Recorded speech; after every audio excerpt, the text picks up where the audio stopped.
Today's episode is brought to you by...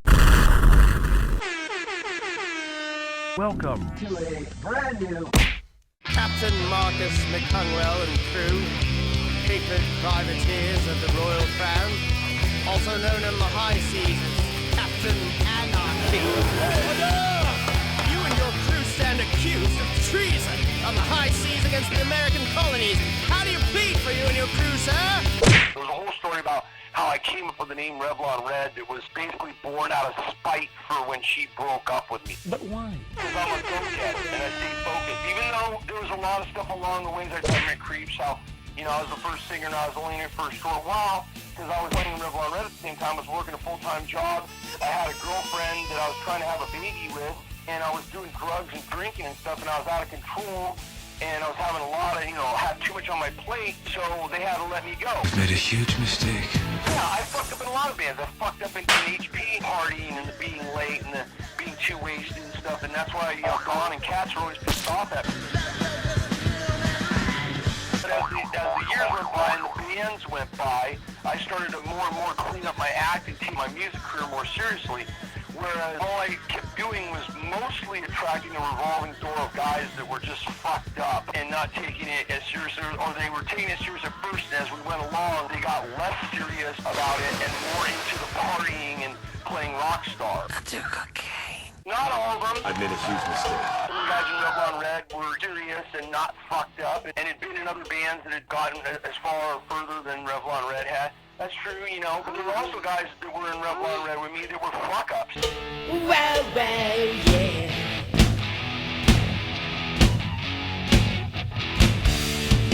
Let's go! Or that came in not doing so bad, but along the way got a big head, partied out, and got fucked up and fucked it off, so... Whatever. Basically, your band was vile but glam.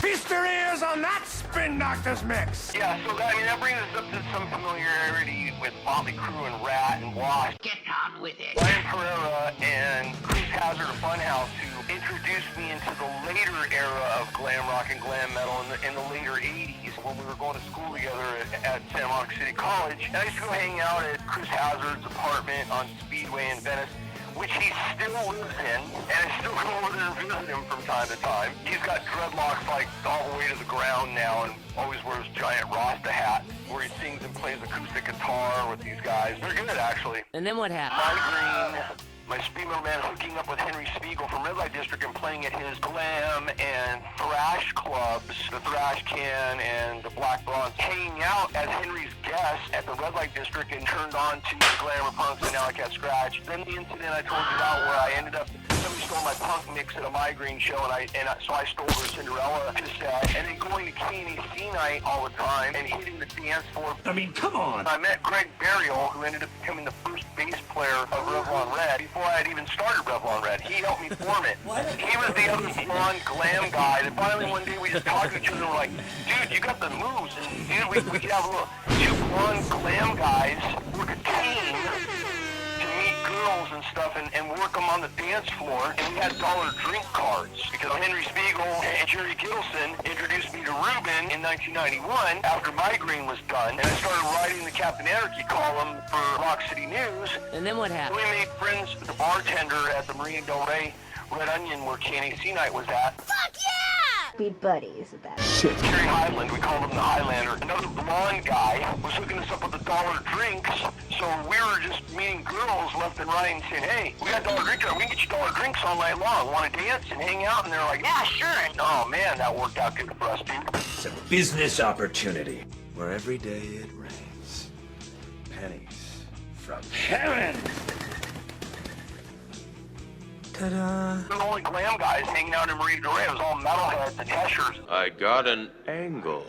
What angle? We were the Hollywood guys, and I was like, dude, we should start a band, and he's like, well, I always wanted to play bass, and I'm like, all right, well, obviously I'm the singer, and then I came up with the name Revlon Red. Plus the fucking message is bomb.com. We started out to be a glam metal band. We wanted to be like early Motley Crue, early Wasp, bands like Halloween, not to be confused with Halloween, like the Holiday, who was a glam metal band that was more metal than glam, Crank, there was another like glam metal band that was, you know, more metal than glam. We wanted to look like the band that you would imagine would be playing at a bar in Bartertown, behind a chain link fence like the band Creature used to do. Only we would be wielding far future weapons like a lightsaber and a laser gun with a high intensity LED in it that I could beam people in the eyes with and blind them. That was the concept. Now, why didn't you go back to playing punk or stick with speed metal or start up a new goth band? All those styles had ran their course. Local level punk bands, there weren't any clubs that wanted to book us, and we were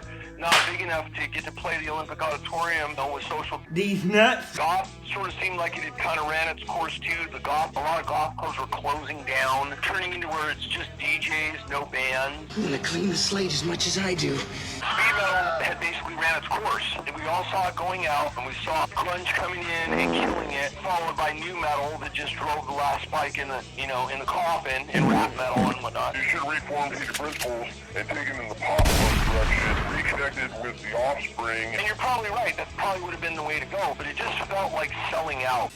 Nag, nag, nag, nag, nag! And nothing against Green Day or Offspring, because they're good bands and they have good catchy songs, but they just were like too trendy sounding, and then they started the cascade of the poser pop punk bands like Anti-Flag, followed by like Blink-182 and Sum 41 and Good Charlotte, and it started morphing from cheesy poser fake emo. The next wave was like the poser power pop bands like 5 Shades of Summer took on almost like a boy band element. Excuse me? What did you say?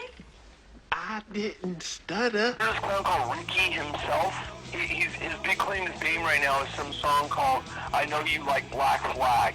And it's basically trying to make people that are still into punk out to be posers, when he probably should just keep his trap shut. There's nothing less punk than listening to punk rock. Shut the fuck up! A whole slew of bands like that. And I saw that the Offspring and Green Day were starting to cause bands like that to become a thing, and I didn't want to be part of that. It felt like it was just going to be selling out, you know what I mean? Well, you know what you should have done? Go-Kart Records out of New York. Their compilations were sort of Hot Topic, but they did a lot of collaborations with Trauma. Okay. You could have been a Trauma band.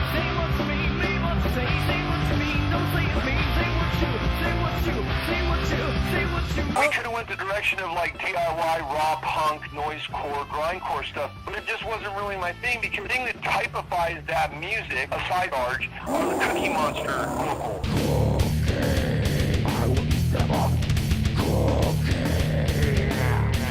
And I don't do the Cookie Monster vocals. No, I'll do bits and pieces you know of who them. signed to Go-Kart Records? Who? What? The Lunatics. An all-girl fucking, like, awesome band. Oh, okay, alright, right. Yeah, Okay. yeah. And Toilet...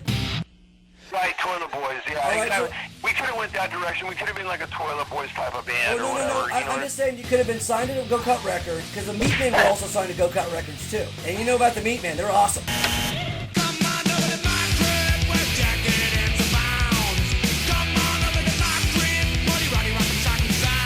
The Meatmen's up there with, like, the Mentors or G.G. Allen, but without...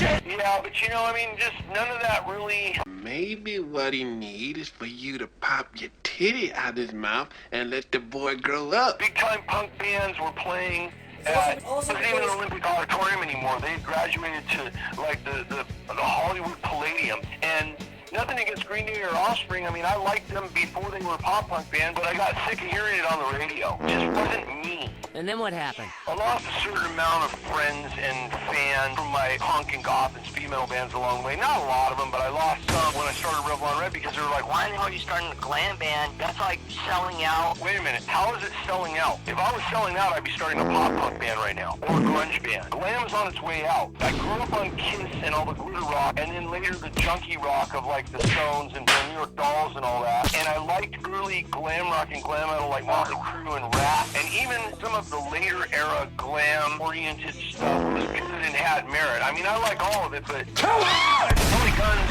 first 3 albums were fantastic, great material. Early Guns N' Roses, great material. You know, it's undeniable. That's why those bands were famous, because they were good bands with good songs. But I never really tried my hand at it much.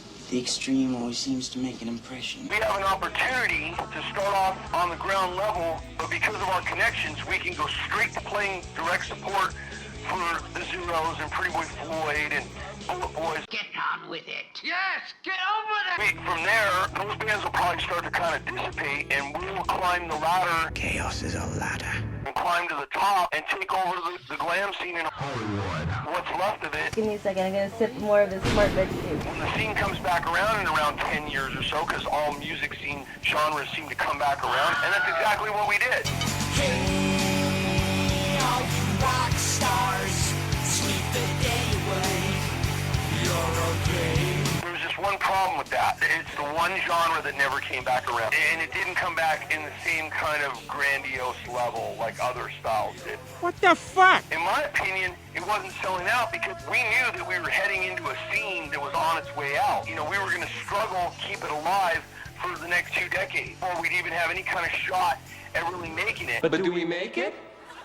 Are you kidding? We knew it was going to become an underground scene in Hollywood and around the world, and we would end up being on the top of the hill, and that's what we did. I'm not saying we were the best one, I'm not saying we were the only one. We definitely made a mark because of our tenacity. I only wanted to prepare you. And we had a lot of fun. And not all of our songs were sugar-coated bubblegum bullshit. I mean, some of them, yeah, were just about partying and sports cars and partying on the strip and chicks. And we had a lot of pseudo-punk, socio-political songs that were about street life in Hollywood. Good girls that ended up becoming hookers and porn stars and were found dead in an alley with a needle in their arm because they became a junkie in the end. Welcome, folks, to Suicide City. We've got booze, pills, hookers, and dope. It's nearly legal and almost free. So come on in. Bring your wife. Bring your girlfriend. Hell, bring them both.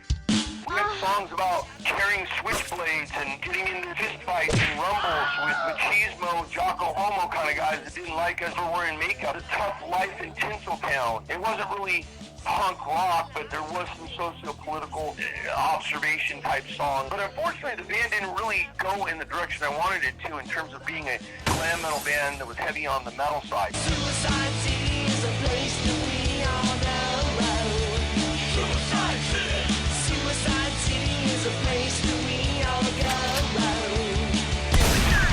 Richie Dagger kind of took over a lot of the songwriting and took the band in a direction that was more like a glam punk or glam pop punk type band, and some really sugar-coated bubblegum glam type songs along the lines of like Poison and stuff like that, which was fine. They're all good songs, and I had a good time writing, you know, helping write them and record them and performing them and stuff, and people loved the stuff. But I would have preferred to have been more like Shout at the Devil and Kiss Creatures of the Night type songs.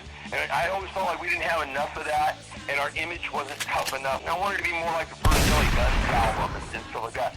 And we kind of tapped into that, but we didn't really take the ball and run all the way with it, you know, which to me would have meant more success for us, and I would have been a lot happier with the end product. But that's okay. We still made a mark, and we basically lived the rock star lifestyle. We didn't drive Ferraris, but we drove poor man's Porsches. I want to come across as a pompous asshole, but not really seem like a pompous asshole. But that was some pretty punk rock shit to do. Oh, yeah! Oh, you're selling out. You're going to become glam poodle boy butt pirate and get signed to Capitol Records and sell out and be the next Poison. No, I'm not. It's over. The scene is headed into the underground. I'm going to become the king of the underground glam scene.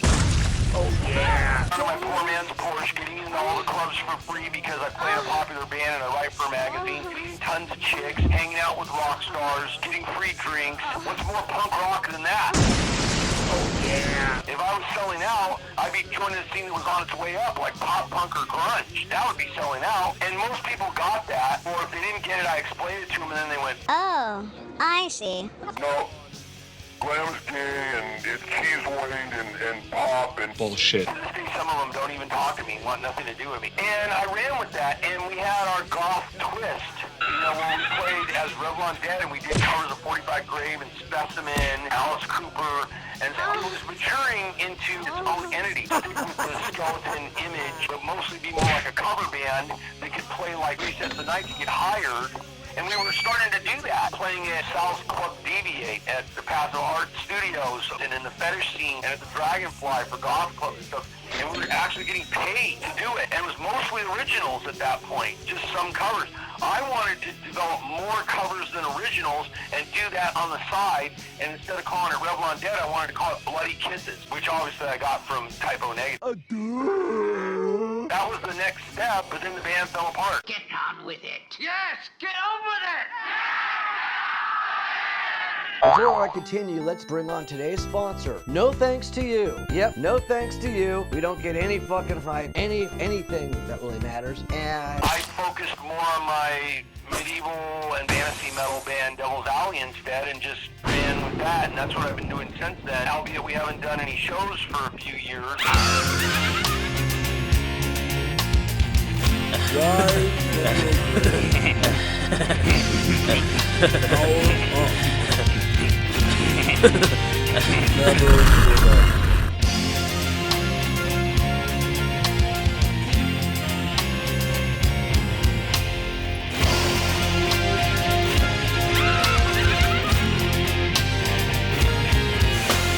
Welcome to our guild of pirates and highwaymen thieves, and those who face the gallows and men offer no reprise. We hope you like our talk and drum and homemade honey mead, and lusty wenches that will serve your every need.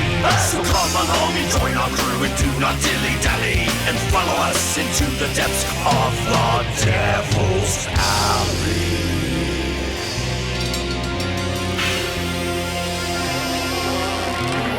Cheers! Ho-har! Be there any ale or rum left for our newly shanghaied guests? Nay, but there's plenty of mead, McConwell. I made a huge, tiny mistake. We reached the pinnacle where we were part of like the pirate metal, Viking metal, pagan metal, folk metal, epic symphonic metal, baroque metal scene, and we're starting to get really good slots on shows with bigger name bands that were doing that, but we had some problems with guitar players and went on hiatus, focused on working on the recordings, and then COVID hit and put everything on mute. So that's basically where I'm at now. So my intention is to resume once the COVID apocalypse, race riot, flash, World War III with China and Russia, etc. If we survive all that, to wrap up the recordings and relaunch the band possibly with some personnel changes, we will finally launch Bloody Kisses as our alter ego with originals and covers. Or if not, if those guys aren't into it, then I'll just get a separate lineup for that band, and that's my intention of what I'm going to do next. But first we got to see if humanity survives the apocalypse. Just so you know how woke I am.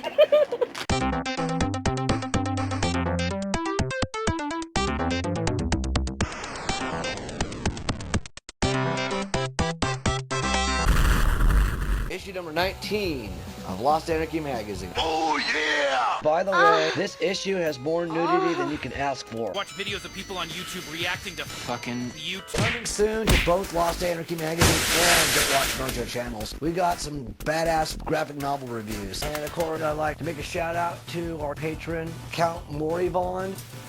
My homie from the Rainbow. I'm not gonna say what he does, but this guy is badass. Check out his channel. He does a lot of stuff on satanic poetry and other satanic Bible studies. And also a shout out to one of our other newer patrons, Janitor Jay. I've been a fan of his for years, and talk about nostalgia, huh? And of course, shout out to our usual patrons, Ryan Zacher and the Fly Attractor. Later, bitches.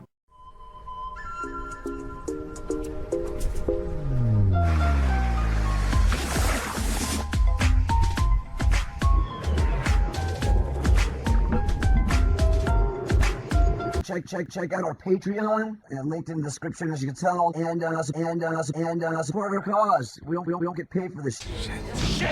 Shit.